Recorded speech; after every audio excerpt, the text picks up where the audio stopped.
టీవీలో చూపిస్తున్న ఇలాంటి అభాగ్యులందరినీ చేర్చుకొని వారికి పేపర్లో యాడిచ్చి వారు ఎవరు కూడా చూసి ఎవరు కూడా తీసుకెళ్ళకపోతే పోలీస్ పర్మిషన్తో మా దగ్గరే వాళ్ళు ఉంచి వాళ్ళు ఎంతవరకు అంటే వాళ్ళ ప్రాణం ఉన్నంత వరకు మా ప్రాణం ఉన్నంత వరకు వాళ్ళు పోషించాలి, వాళ్ళు నడిపించాలని ప్రేరేపణ కలిగి ఈ ఓల్డ్ ఏజ్ హోమ్ పెట్టడం జరుగుతుంది.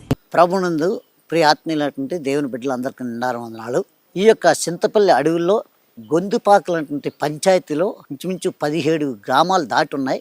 ఈ కొండల్లో ఎలా ఉందో మీరు కల్లారా చూద్దురని ఈ యొక్క కొండల్లోకి వెళ్తున్నాం. దేవుని సేవ ఎలా చేస్తున్నారో మీరు చూద్దురని. ఓకే, ఈ భయంకరటువంటి రోడ్డు ఇది వర్షం పడిందంటే వెళ్ళే పరిస్థితి లేదండి, అంత భయంకరటువంటి రోడ్డు ఇది. ఎన్నోసార్లు ఎంత కొత్త బండి అయినా ప్యాచ్ పడిపోవటం ఇవన్నీ జరుగుతూ ఉంటాయి. ఎందుకు అంటే ఈ బాధ అంతా నా జాతి వారు, నా కివి ప్రజలు ఎవరు కూడా నశించిపోకూడదు, అందరూ అంతటా మారు మనసు పొంది రక్షణ పొందాలి అని చదువు లేని వ్యక్తులకి రాతుల బడులు చెప్పి చదువు నేర్చుకుని అనేకులకి ఆ చదువు కూడా నేర్పడాన్ని వీళ్ళే నేర్చుకుని కివి తెగ ప్రజలకి వారు చదువు చెప్తూ అక్షరాలు నేర్పుతూ ఏనుమతులు మాన్పించి సంతకాలు నేర్పుతున్నారు. అద్భుతమైన సేవా పరిచర్య జరిగిస్తూ ఉన్నారు. ఈ భయంకర దట్టమైన అడవిలో ఎలా జరుగుతుంది? ఈ చింతపల్లి అడవుల్లో చూసి ఈ యొక్క పరిసరని సహకరించండి. ఈ చర్చి చూడండి, ఈ గ్రామంలో మట్టి పెట్టుకున్న గోడలు ఇవి. ఈ మట్టి గోడలు పైన రేకేశ్వర చుట్టూ కూడా తడికలతో ఉంది. ఈ మట్టి గోడలు వర్షాకాలం అప్పుడు ఏమైందంటే ఈ మట్టి జల్లు కొట్టేసి మొత్తం మట్టి పడిపోయింది. ఈ తడికలన్నీ మొత్తం ఆ తడికలు మట్టి అంతా పడిపోయింది. ఈ మందిరం కట్టబడాలి. ఈ తమ్ముడు జాన్ మార్కు కష్టపడి సంఘం కట్టి ఈయన శిష్యుడిగా తయారు చేసినటువంటి తమ్ముడు ఈ రమేష్ గారు ఎక్కడ పరిసరి చేస్తున్నాడు. దేవునికి బిడ్డలారా, ఈ కివి తెగ ప్రజల మధ్యలో జరుగుతున్న పరిసరిని మీకు చూపించడం, మరి ముందు చూపించేటువంటి ఆ చర్చిని పీకి ఈరోజు పొడవు 40 వెడల్పు 20 చాలా పెద్ద చర్చ్ కడుతూ ఉన్నారు. మరి దీనికి హృదయపూర్వకంగా మరి ఈరోజు మే నెల, ఈ నెలలో త్వరగా ఎండాకాలం అంతా త్వరగా కట్టి కంప్లీట్ చేయాలనే తలంపుతో ఉన్నాం. దేవుడు మీతో మాట్లాడితే, మీకు ప్రేరేపణ కలగచేస్తే తప్పనిసరిగా ఈ కివి ప్రజలు ఈ ఆరాధించుకోవడానికి ఒక మందిరాన్ని కడుతూ ఉన్నాం కనుక దయతో యేసు శక్తి సువార్త పరిసరల్లో ఇదొక భాగం, మందిరాల నిర్మాణం ఒక భాగం కనుక దీంట్లో మీకు ప్రేరేపణ కలిగి మీకు కలిగింది మీరు సహాయం చేస్తే త్వరగా ఈ యొక్క మందిరం కంప్లీట్ అవుతుంది. మరి మీరు దేవునికి ఇచ్చేంతవరకు పాడైపోయిన ఎవరు లేరండి. దయతో సహాయం చేయండి.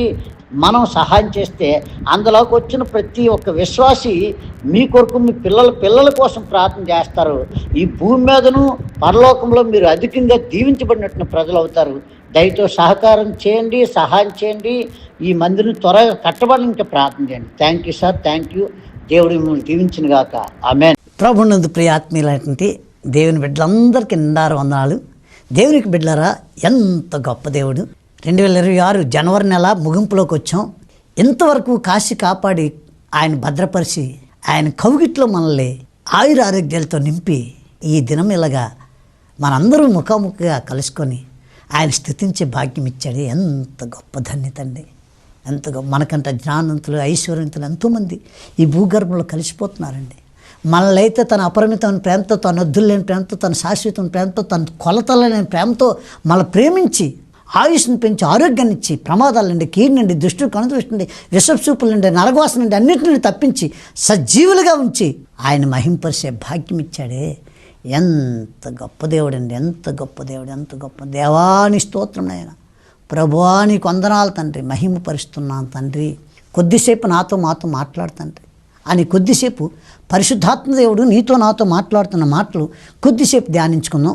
పరిశుద్ధ వేద గ్రంథము యోహాను సువార్త 12వ అధ్యాయము 26వ వచనం చదువుకుందాం అండి. 12:26 చక్కని మాటలు చదువుదాం. ఒకడు నన్ను సేవించినట్లా నన్ను వెంబడింపవలను, అప్పుడు నేను ఎక్కడ ఉందునో అక్కడ నా సేవకుడును ఉండును. ఒకడు నన్ను సేవించినలా నా తండ్రి అతను గణపరుచును. Glory to the God. Amen, amen, amen, amen, amen. Hallelujah, hallelujah, hallelujah, hallelujah. హాహాహా. ఎంత గొప్ప దేవుడండి, ఎంత గొప్ప దేవుడండి, ఎంత గొప్ప దేవుడండి. ఒకడు నన్ను సేవించినట్లా, అబ్బబ్బబ్బా, ఒకరు నన్ను సేవించినలా నన్ను వెంబడింపవలను, అతడు నేను ఎక్కడ ఉందునో అక్కడ నా సేవకుడు ఉండును. ఒకరు నన్ను సేవించినలా నా తండ్రి అతను గణపరచును. ఆహా, ఎంత గొప్ప దేవుడు, ఎంత గొప్ప దేవుడు, ఎంత ఈ మాటలంటే నా వాళ్ళు పులకరించిపోద్దండి. ఎందుకో తెలుసా, దేవుని పేరు చెప్పి వ్యాపారాలు చేస్తున్నారండి. మొన్న ఒక ఆయన వచ్చాడు నా దగ్గరికి, ఏంటి అండి ఇంత కడితే ఇంత వస్తుందండి, ఇది బీపీ షుగర్ పోగొడుతుందండి, మందు తీసుకోండి.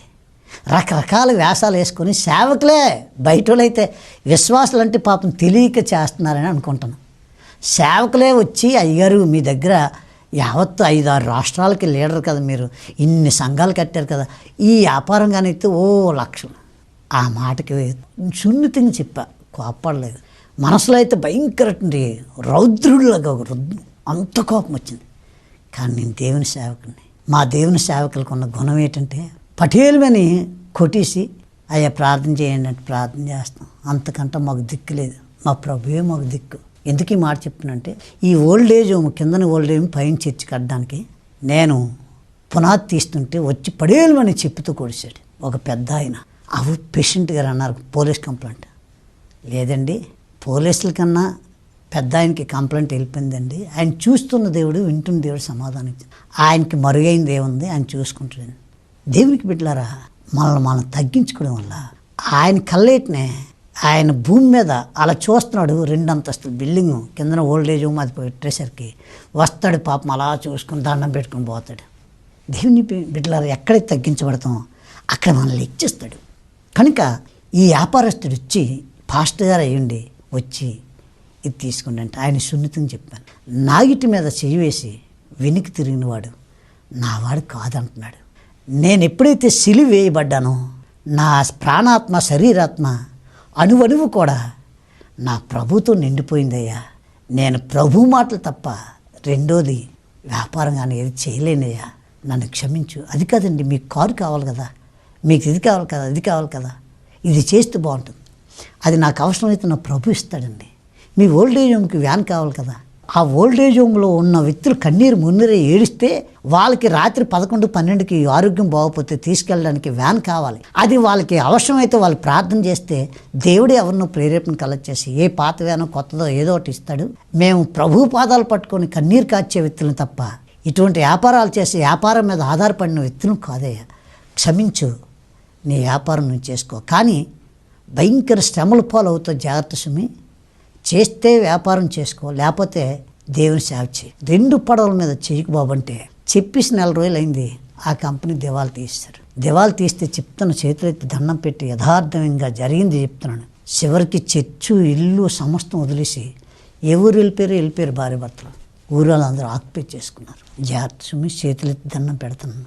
సేవకులైనా విశ్వాసులైనా ఎవరైనా మోసపోయే వ్యాపారాలు రాత్రిని కోటేశ్వరుని అయిపోతానంటే అది జరగని పని. మీ చేతుల కష్టార్జితం మీరు అనుభవిస్తానని బైబిల్ వాక్యం కీర్తనాకారుడు 128వ అధ్యాయంలో నీ చేతుల కష్టార్జితం నువ్వు అనుభవిస్తావు. నీ పిల్లలు, నీ భార్య, నీ కౌగిట్లో ఉన్న భార్య, నీ పిల్లలు నీకు మేలు జరుగుతుందని చెప్తుండే, కానీ రాత్రులు కోటేశ్వరుడు అయిపోతాడు నా దేవుడు ఎక్కడా చెప్పలేదు. కష్టపడినోడిని డెవలప్ చేస్తాడు. నీ చేతుల కష్టార్జితం నువ్వు అనుభవిస్తావు. చాలామంది కోట్ల కొలది సంపాదిస్తారు, తినో అదృష్టం లేకుండా యాక్సిడెంట్లు ఉన్న షుగరో ఏదో వచ్చి సస్తుంటారు. నీ చేతుల కష్టార్జితం నువ్వు అనుభవించాలంటే దేవుని మీద ఆధారపడింది. దేవుడు ఒక వ్యక్తిని హెచ్చించగలడు, తగ్గించగలడు. పెంట కుప్పల నుండి బీదల పైకి లేవనెత్తగలడు. కనుక ఈరోజు నా సబ్జెక్ట్ ఏంటంటే నన్ను సేవించను. చూడండి, సేవించడం ఏంటండి, పూజించడం అంటే అర్థం ఉంటుంది, కానీ సేవించడం అంటే నాకు ఈ వాక్యం చదువుతాడు విచిత్రమైన మాట. బైబిల్లో అండి ఈ మహావేదగ్రంథం ఆదికాండం ప్రకటన గ్రంథం వరకు ఉన్న వాక్యాలు అర్థం కావాలంటే ఈ లోక జ్ఞానంతో ఆలోచిస్తే నీకేమీ అర్థం కాదు. పరిశుద్ధాత్మ దేవునితో ఆయన సహాయంతో ప్రార్థన ఏకాంతంగా చేసి ఏకాంతంగా ప్రార్థనతో పాటు వాక్యం ధ్యానిస్తేనే పరిశుద్ధాత్మ దేవుడు అర్థమయ్యేటట్టు నీకు బోధిస్తాడు తప్ప నీకు నచ్చినప్పుడు నేను చదివేస్తాను గబగబా, ఏదో డ్యూటీకి వెళ్ళాలి కదా, యెహోవా నా కాపురం నాకు లేమి కలదు, గబగబా 2 ముక్కలు చదివేసి వెళ్ళిపోతే అది కరెక్ట్ కాదు. నీ దినసరి అది అంతేగాని దేవుడు నీతో మాట్లాడాలంటే ఏకాంతత కావాలి. ఎక్కడో ఉన్న జార్ఖండ్ తమ్ముడికి ప్రతి నెల పంపిస్తుంటే ఆ డబ్బును పెట్టి ఆ వ్యక్తి నెలకు 1-2 బాప్తీసాలు ఇస్తుంటే నాకు ఎంత ఆనందభరితుడిగా ఉంటాను. ఆ కొండల్లో బాప్తీసాలు ఇస్తున్నా చూడండి, టీవీలో చూస్తున్నారు కదా, నాలా బట్టబుర్ర అయిపోయి ఆ కొండల్లో వాగుల్లో బాప్తీసులు ఇస్తున్నారు. నేనివ్వడం కాదు, నేను అభిషేకించిన తమ్ముళ్ళందరూ ఇస్తున్నారు. నా దేవుడు అభిషేకించాడు, సేవ చేస్తున్నారు. కనుక ప్రియులరా, ఈ చివరి దినాలండి, ఇంకా దాచుకొని మూసుకునే రోజులు కాదండి ఇవి. చాలామంది నన్ను అన్నారు, 2.5 ఎకరాలు అమ్మేసి దేవుని సేవకి ఇచ్చేశాడు. చాలామంది పాస్టర్లు, మా చుట్టాలు, బంధువులు అందరూ ఎలుగెత్తి ఒకటే మాట, చాలామంది సేవకులు ఎకరాల భూములు కొంటే వీడికి ఉన్నది తల్లిదండ్రులు సంపాదించింది, వీడు సంపాదించుకున్న అమ్మేసుకునేది కాక ఇంకా తల్లిదండ్రులు సంపాదించింది అమ్మేశాడు రా. ఇదేం పాస్టర్ నాకు అర్థం కాదు. నేను మనుషులకు అర్థం కాలేను. ఈ భూమి మీద మనుషులు సంపాదించి భూమి మీద ఆస్తులు సంపాదిస్తాననే మనస్తత్వం ఉన్న వాళ్ళకి నేను అర్థం కాను. ఆ మహిమాస్వరూపుడైనటువంటి పరిశుద్ధాత్మతో నింపబడి నేను అనేక ఆత్మల రక్షణలో నడిపిస్తుంటే ఆ మహిమతో నింపబడి ఆ దేవునితో నడుస్తున్నా. అలాగా కానుకలు విత్తి ప్రార్థన చేస్తూ దేవుడు సేవను చూస్తున్నారే మీరు దర్శనంలో, వాళ్ళకి అర్థమవుతుందండి నేను చేస్తున్న పరిచర్య. అందరికీ అర్థం కాదు. దేవుని పరిచర్య అంటే ఈ పరిశుద్ధ గ్రంథాన్ని పట్టుకునే ధన్యత అందరికీ లేదండి. క్రైస్తవులుగా చెప్పుకున్నాడు కూడా నేను క్రైస్తవుని చెప్పలేకపోతున్నారు. పరిశుద్ధ గ్రంథం పట్టుకునే ధన్యత. అందుకనే భారతదేశం ఎన్ని వేల మంది ఉన్నా సంఖ్య 1-2 సంఖ్యల మీద చెప్పుకుంటున్నాం. కారణం ఏంటంటే నేను ప్రభుని నమ్ముకోకముందు నల్లబట్టలు ఎర్రబట్టలు వేసేటాడు భార్య అని కానీ పిల్లలు కానీ తాకన్నా అక్కడ ఉండిపోయాడు. అంత నిష్టగా చేశాడు. అటువంటి దీనిగా చేసినప్పుడే మనం అలాగుంటే నిజమైన దేవుడు, సజీవుడైన దేవుడు, జీవం గల దేవుడు, మరణాన్ని గెలిచినవాడు, సర్వ సృష్టిని ఏల్చున్న చక్రవర్తితో నేను సేవకుని అయ్యేటప్పుడు నేను ఎలాగ ఉండాలి. అందుకని ఇల్లు వాకిలు ఈ వచ్చేసి 15 రోజులు 20 రోజులు నెల రోజులైనా తిరిగి ఇంటికి వెళ్ళలేకపోతున్నా అంటే నా భార్య కూడా ఎక్కడున్నారండి, ఏం చేస్తున్నారు, ఇవేవి అడగదు. ఎందుకంటే ఆమె కూడా పరిశుద్ధాత్మతో నింపబడి అక్కడున్న ఓల్డేజ్ హోమ్లో వాళ్ళు సేవ చేసుకుంటూ తన జీవితాన్ని తరించిపోతుంది. నేను ఇలా పిలిస్తే ఎక్కడ పిలిస్తే అక్కడికి వెళ్ళిపోవటం. ఈ కొద్దిపాటి జీవితం దేవుని కోసం కొన్ని సంఘాలు కట్టేసి దేవునికి అప్పచెప్పేవాళ్ళు. అదే నా దర్శనం. అదేనండి జంతర మంత్రాలు చేసి ఇలా తీసుకొచ్చి ఇదిగో ఈ అమ్మకి 12 సంవత్సరాలు అవన్నీ జరుగుతాయి. యేసు ప్రభు పేరు చెప్తేనే జరుగుతాయి. ఎటువంటి దెయ్యాలైనా ఎటువంటి దురాత్మలైనా పటాపంచలే పారిపోతాయి. అవి టీవీలో చూపించి ఈ అమ్మకి 25 సంవత్సరాలు అంటే ఈ అమ్మ పిల్లలు పుట్టారు, ఈ అమ్మకి 20 సంవత్సరాలు, వ్యవసాయం ఎలాగా, ఇవన్నీ చెప్పాలి. యేసు ప్రభు పేరు చెప్తే దెయ్యానికి వణుకు పుడుతుంది. యేసు నామం ధరిస్తేనే చాలు. కాబట్టినే యేసుక్రీస్తుని ఇక్కడట సేవించాలటండి. సేవించడం అంటే భుజించడం.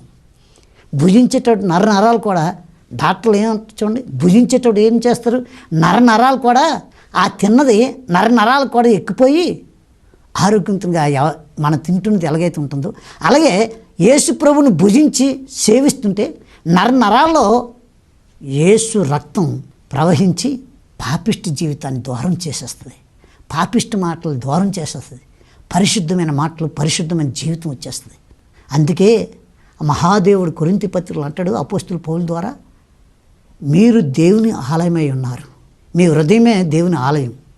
ఎప్పుడైతే మన శరీరం దేవుని ఆలయం అయిపోయిందో దేవుని సేవించడం వల్ల దేవుని ఆలయం అయిపోయింది. ఈ ఆలయంలో పనికిమాల సిగరెట్టు తాగుడు ఏవి ఉండవు. ఇంకా అదంతా క్లీన్ అండ్ గ్రీన్ అయిపోద్ది. క్లీన్ అయిపోద్ది. మాట్లాడడానికి పాపిష్టి మాటలు మాట్లాడడానికి భయం పుడుతుంది, వణుకు పడుతుంది ఎదుటి వ్యక్తితో నీతో మాట్లాడడానికి. కనుక దేవునికి బిడ్డలారా, దేవుని వాక్యం 91వ కీర్తన గ్రంథం 91వ కీర్తనలో చక్ర మాట ప్రభు చెప్తున్నాడు. ఏంటో మాట చూద్దాం. అతడు 91:14లో అతడు నన్ను ప్రేమించున్నాడు కనుక నేను అతను తప్పించదును, అతడు నా నామమును ఎరిగినవాడు కనుక నేను అతను గణపరిచెదను, అతడు నాకు మొర్రపెట్టగా నేను అతనికి ఉత్తరం ఇచ్చేదను, శ్రమల్లో నేను అతని తోడైందును, అతను విడిపించి అతను గొప్ప చేసేదను, దీర్ఘాయువు చేత అతన్ని తృప్తిపరిచెదను, నా రక్షణ అతనికి చూపించదును. Yes, glory to the God, glory to the God. Amen, amen, amen. దేవునికి బిడ్డలారా, ఓసారి దట్టమైన కొండల్లో పైకెక్కి అక్కడ ఒక చిన్న ఊరు, మహా అయితే 20 కుటుంబాలు ఉంటాయి. ఆ గ్రామం నేను నా భార్య కిందన బండెట్టేసి ఆ కొండలు ఎక్కి ఆ గ్రామం వెళ్తే ఇప్పటికీ ఆ గ్రామం మర్చిపోలేము. ఆ గ్రామం వెళ్తే రిటర్న్లో వచ్చేటాడు చిరుతపులి మమ్మల్ని చాలా ఇబ్బంది పెట్టింది. అయితే వీళ్ళు చెప్పారు, ఈ ప్రార్థన పెట్టించుకున్న ఆ కొండ ద్వారా చెప్పాడు, అయ్యా ఈ టార్చ్ లైట్ పెట్టుకుని వెళ్ళండి, ఒకవేళ మాకు తరచూ ఎదురవుతుంటుంది చిరుతపులి, లైటింగ్ చూసి అది కాస్త ఆర్డర్ ఇస్తుంటుంది, మీరు జాగ్రత్తగా దీన్ని చేయండి అంటే ఆండ్రించుకుని ఓ గబగబా మేము భోంచేసాం తిరిగి వస్తుంటే అలాగ ఆండ్రిస్తే ఆయన చెప్పాడు, సలహా ఇచ్చాడు. ఆ సలహా ప్రకారంగా ఆ లైటింగ్ ఆ చెట్టుకి కొమ్మకి తగిలించేసి మేము పక్కన నడిచి వెళ్ళిపోయాం. ఇక ఆ చిరుతపులి వెళ్ళి ఆ రబ్బను పట్టుకొని ఆ చెట్టుని పట్టుకొని ఆ లైటింగ్ని ఎర్రదీసి చేస్తుంది. అప్పుడు కింద దిగిపోయి ఆ యొక్క బండి మీద స్టార్ట్ చేసి వచ్చేసాం. ఎందుకు ఈ మాట చెప్తానంటే ప్రియులారా, దేవుడు అతడు నన్ను ప్రేమించున్నాడు కనుక నేను అతను తప్పించదును. దేవుని ప్రేమిస్తే దేవుడికి అవసరమైనంత వరకు ఈ భూమి మీద మనం బ్రతికిస్తాం. ఎంత భయంకర ప్రమాదాలైనా, ఎంత భయంకర కీడు తలపెట్టినా, ఏ దృష్టి, ఏ విషపులు, ఏ నరఘోష ఏమున్నా అవన్నిటి నుండి తప్పించగల సమర్థుడైన దేవుడు. నీవు దేవుని సేవిస్తే దేవుడే అతడు నన్ను ప్రేమించున్నాడు, నేను అతను తప్పించను. అతను నా నామాన్ని ఎరిగినవాడు కనుక నేను అతను ఘనపరిచెదను. అతను నాకు మొరపెట్టగా నేను అతనికి ఉత్తరం ఇచ్చేదను. శ్రమలో నేను అతను తోడైందను, అతను విడిపించి అతను గొప్ప చేసేదను. సామాన్య వ్యక్తుల్ని గొప్పలు చేస్తున్నారంటే అతను ప్రేమించి అతన్ని సేవించడం వల్ల మనం ఎంత గొప్పలం అవుతాం. చూసారా ఎంత గొప్ప మాట అంటున్నాడు ప్రభు. దేవుని ఎరగాలి, రక్షణలో ఘనపరచాలి. 1 సాముయేలు గ్రంథం 2వ అధ్యాయము 30 వచనం చక్కని మాట ఉంటుంది. ఏంటి ఆ మాట అంటే దేవునికి బిడ్డలారా చూడండి, 1 సాముయేలు గ్రంథము 2వ అధ్యాయం 31 చక్కని మాట. ఈ మాటను చదువుకొని మనం ముగించుకుందాం. దేవునికి బిడ్డలారా చదువుతాను చూడండి. నీ ఇంటి వారును నీ పితరుల ఇంటి వారును నా సన్నిధిని యాజకత్వం జరిగించదురని యెహోవా ఆజ్ఞ ఇచ్చున్నాను. ఇప్పుడు అది నా మనసులకు కేవలం ప్రతికూలం ఆయనని ఇశ్రాయేలు దేవుడైన యెహోవా సెలవిచ్చున్నాడు. కావున యెహోవా వాక్కు ఏదనగా నన్ను గణపరిచే వారిని నేను గణపరిచెదను. Glory to the God. Amen, amen, amen, amen, amen. మంచిది, నన్ను గణపరిచే వారిని నేను గణపరుస్తాను. దేవునికి బిడ్డలారా నిజంగా నాకెంత సంతోషం. నాకు ఇచ్చిన భార్య, పిల్లలు, 2 కొడుకు కూతురు, ఇద్దరూ దేవుని సేవ చేస్తున్నారు. కారణం ఏంటంటే కొండల్లోనూ, లోయల్లోనూ, అడవుల్లోనూ, దట్టమైన ఈ కొండల్లో చేస్తున్న పరిసర నా కల్లారా ముఖాముఖిగా నా కొడుకు 3వ సంవత్సరం, నా కూతురు 2వ సంవత్సరం ఆ బిడ్డలు తీసుకెళ్ళి పరిసర చూశారు. చేస్తే ఇటువంటి దమ్మున సేవ చేయాలని పెద్ద చదువులు, ఒక్కొక్కరు MBA చదువుకున్నారు, MSc చదువుకున్నారు, పెద్ద పెద్ద చదువులు చదువుకొని దేవుని సేవకి కొండల్లో చేస్తున్నారు. ఎందుకు ఈ మాట చెప్తున్నా అంటే మనం మంచి చేస్తే మంచి విత్తుతారు పిల్లలు, చెడు చేస్తే చెడుని విత్తుతారు. కనుక ఈ సంధ్యాకాల సమయంలో ఈ యొక్క టీవీ చూస్తున్న ప్రతి ప్రేక్షకులు మీ అందరికీ దేవుని యొక్క బిడ్డలుగా చేతులెత్తి దండం పెట్టి చెప్తున్నాను, దేవుని సేవించండి, దేవుని ఆరాధించండి, దేవుని దీవెనలు పొందండి. మరి యేసు శక్తి సువార్త పరిసరికి ఆంధ్ర, తెలంగాణ, ఛత్తీస్గఢ్, మహారాష్ట్రలో ఈ పరిసరి జరుగుతుండగా మీరు గుప్పులు ఇప్పండి, దేవుని వారసులు అవ్వండి, దేవుని సేవించండి, దేవుని మెండైన దీవెనలు పొందండి. ప్రార్థన చేస్తున్నాం. పరిశుద్ధ మా కన్న తండ్రి, ఈ ఓల్డ్ ఏజ్ హోము మరి ఈ యొక్క జరుగుతున్న పరిసరికి ప్రతి బిడ్డ గుప్పులు ఇప్పి సమృద్ధి ఇచ్చి వారింట్లో ఏ యొక్క కష్టం ఉన్నా, ఆయా ఆర్థిక ఇబ్బందులైనా, పెళ్ళిళ్ళు కాకపోయినా, పెళ్ళిళ్ళయ్యే సంవత్సరాలు గడుస్తున్న గర్భఫలం లేకపోయినా ఇవన్నీ కార్యాలు చేయగల సమర్థుడు కనుక నీకిచ్చి పాడైన వాళ్ళు లేరు కనుక నీకిచ్చి సమృద్ధి అయిన దీవెనలు వీరందరికీ దయచేయమని, యేసు శక్తి పరిసరికి ఇచ్చే సమృద్ధి అయిన దీవెనలు వీళ్ళందరూ పొందేటట్టు సహాయం చేయమని యేసయ్య శక్తివంతనాన్ని ప్రార్థిస్తున్నాం పరమ తండ్రి. Amen, amen, amen. May God bless you. దేవునికి బిడ్డలారా, ఈ కివి తెగ ప్రజల మధ్యలో జరుగుతున్న పరిసరిని మీకు చూపించడం, మరి ముందు చూపించేటువంటి ఆ చర్చిని పీకి ఈరోజు పొడవు 40, వెడల్పు 20 చాలా పెద్ద చర్చ్ కడుతూ ఉన్నారు. మరి దీనికి హృదయపూర్వకంగా మరి ఈరోజు మే నెల, ఈ నెలలో త్వరగా ఎండాకాలం అంతా త్వరగా కట్టి కంప్లీట్ చేయాలనే తలంపుతో ఉన్నాం. దేవుడు మీతో మాట్లాడితే, మీకు ప్రేరేపణ కలగచేస్తే తప్పనిసరిగా ఈ కివి ప్రజలు ఈ ఆరాధించుకోవడానికి ఒక మందిరాన్ని కడుతూ ఉన్నాం కనుక దయతో యేసు శక్తి సువార్త పరిసరల్లో ఇదొక భాగం, మందిరాల నిర్మాణం ఒక భాగం కనుక దీంట్లో మీకు ప్రేరేపణ కలిగి మీకు కలిగింది మీరు సహాయం చేస్తే త్వరగా ఈ యొక్క మందిరం కంప్లీట్ అవుతుంది. మరి మీరు దేవునికి ఇచ్చేంతవరకు పాడైపోయిన వాళ్ళు ఎవరు లేరండి. దయతో సహాయం చేయండి. మనం సహాయం చేస్తే అందులోకి వచ్చిన ప్రతి ఒక్క విశ్వాసి మీ కొరకు, మీ పిల్లల కోసం ప్రార్థన చేస్తారు. ఈ భూమి మీదను పరలోకంలో మీరు అధికంగా దీవించబడినట్టు ప్రజలు అవుతారు. దయతో సహకారం చేయండి, సహాయం చేయండి. ఈ మందిరం త్వరగా కట్టబడి ఇంకా ప్రార్థన చేయండి. Thank you sir, thank you. దేవుడు మిమ్మల్ని దీవించిన గాక. ఆమేన్.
ప్రభువా నా ఇంటిని నీవు కట్టని ఎడలా ఇల్లు కట్టు వారి శ్రమ వ్యర్థమయ్యా. ప్రభువా నా ఇంటిని నీవు కట్టని ఎడలా ఇల్లు కట్టు వారి శ్రమ వ్యర్థమయ్యా.